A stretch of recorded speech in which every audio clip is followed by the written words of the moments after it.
The Creature from the Black Lagoon 1954, is a classic American science fiction horror film. It's renowned for its groundbreaking special effects and iconic creature design, making it a landmark in the monster movie genre. Plot summary. The story follows a group of scientists on an expedition to the Amazon River who discover a strange fossilized claw belonging to an amphibious humanoid creature. They venture deeper into the unexplored Black Lagoon, where they encounter the living version of the creature, dubbed the Gilman. As they attempt to study and capture the creature, tensions rise, and the Gilman becomes both a predator and a tragic figure defending its territory. Cast: Richard Carlson as Dr. David Reed, Julie Adams as Kay Lawrence, Richard Denning as Dr. Mark Williams, Antonio Moreno as Dr. Carl Maya, Ben Chapman as the Gilman on land, Riku Browning as the Gilman underwater. Director, Jack Arnold. The film spawned two sequels, Revenge of the Creature 1955, The Creature Walks Among Us 1956. The creature was originally envisioned as a fish man inspired by legends of aquatic humanoid creatures like the kappa from Japanese folklore and the merfolk of various cultures.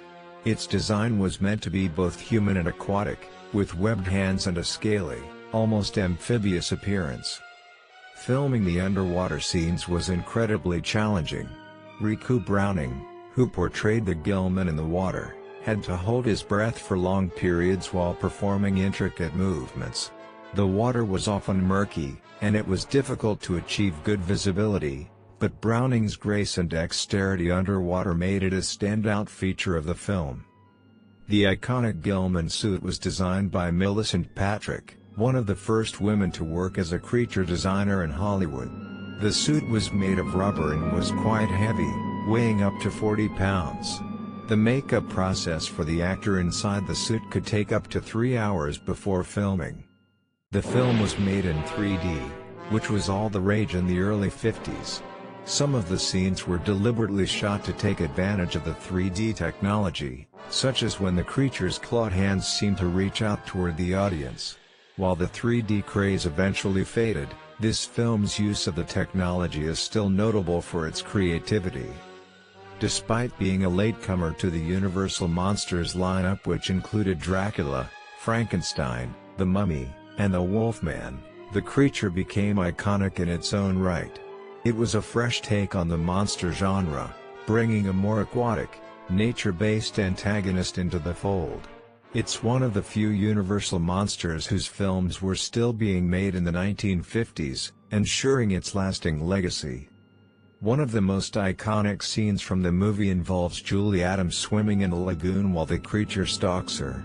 The scene was famously shot in a large tank of water, and Adams was unaware of how closely the Gilman would be filmed.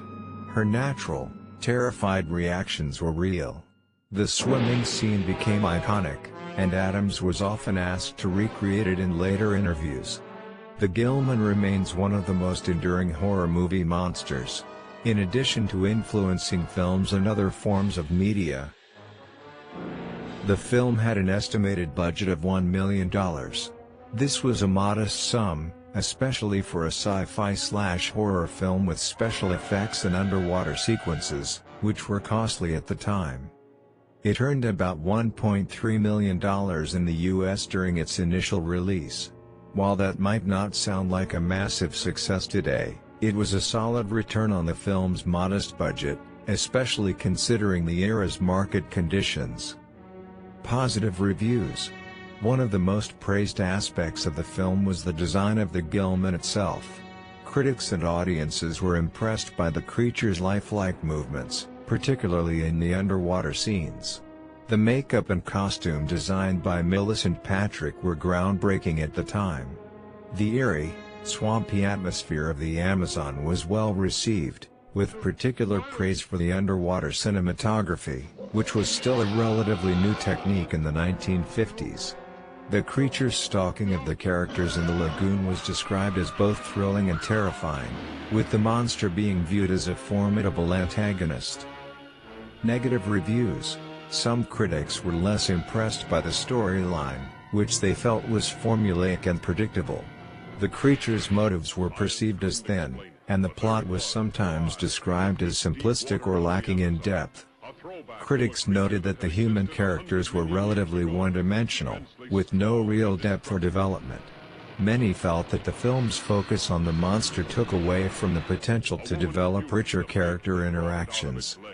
Some reviewers found the creature's portrayal as a tragic figure to be somewhat inconsistent with its role as a horror antagonist. The film is often interpreted as portraying the Gilman as another in a way that complicates the traditional monster versus humans narrative. Some felt this undercut the movie's terror. While the 3D technology was new and novel, some critics found the film's use of 3D distracting. Certain sequences, particularly those that focused too much on the effects, were seen as gimmicky and took away from the overall experience. Some critics found that the pacing was inconsistent, with slower moments between creature attacks. This might have worked for building tension in some ways, but at times, it caused the film to drag.